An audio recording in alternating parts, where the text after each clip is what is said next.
In the heart of Agusan del Sur lies a floating community. This is Barangay Sabang Adlaw.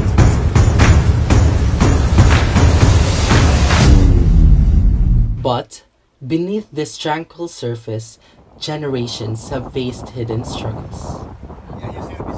Usahay kay sir, magaiba na ako nga itong mga kumpare ko nga to Danaw para lang mga orintik.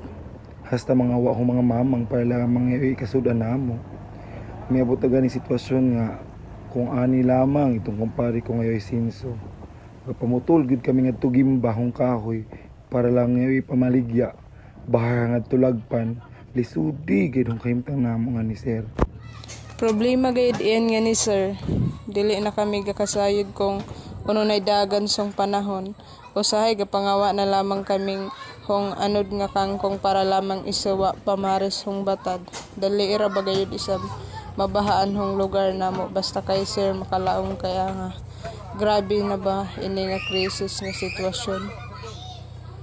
Karon sir naglisod mi gumikan kay kanang among kami nabuhian karon nga kanang mais dili kayo makakuan tanong kay sa kada tuig uta dami ka pakingan karon usa na lang sa panginabuhian sir ay isda po diri wala namang ay isda diri kay itong mga 2004, 5 ito kay daghan ay isda sa bangkaron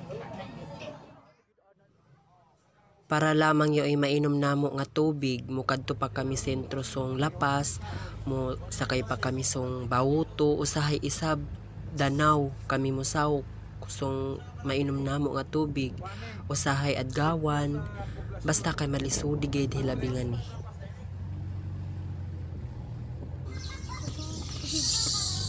Okay, so kumusta ba kamo doon nga ni? Okay ra. Ang mga panginabuhian ninyo? pero gyapon Ano ba'y panginabuhian niyo ni Sabang? matag Mga batad.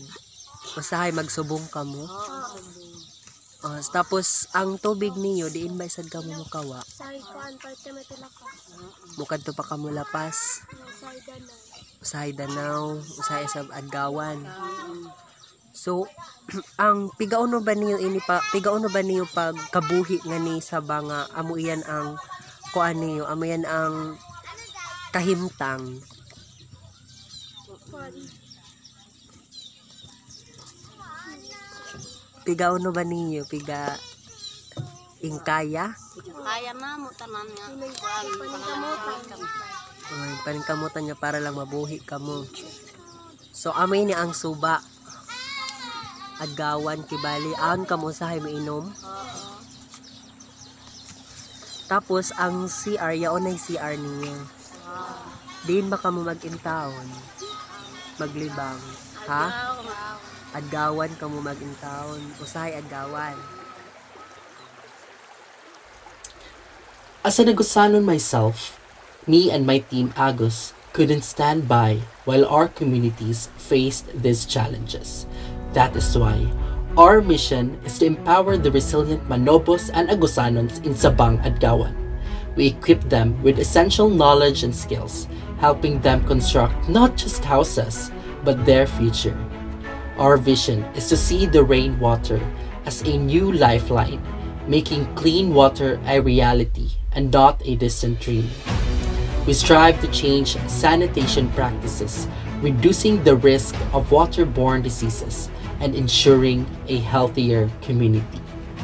In a world where water levels continue to rise, this community is rising too.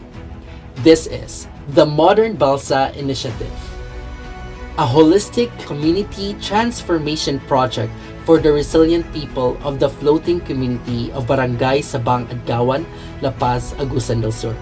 This initiative equips the Manobos and Agusanons with essential skills and modernized solutions for sustainable housing, water access, and sanitation, fostering a resilient, sustainable, and empowered community, allowing them to safeguard their livelihoods, homes, and traditions in the face of rising water levels and climate change.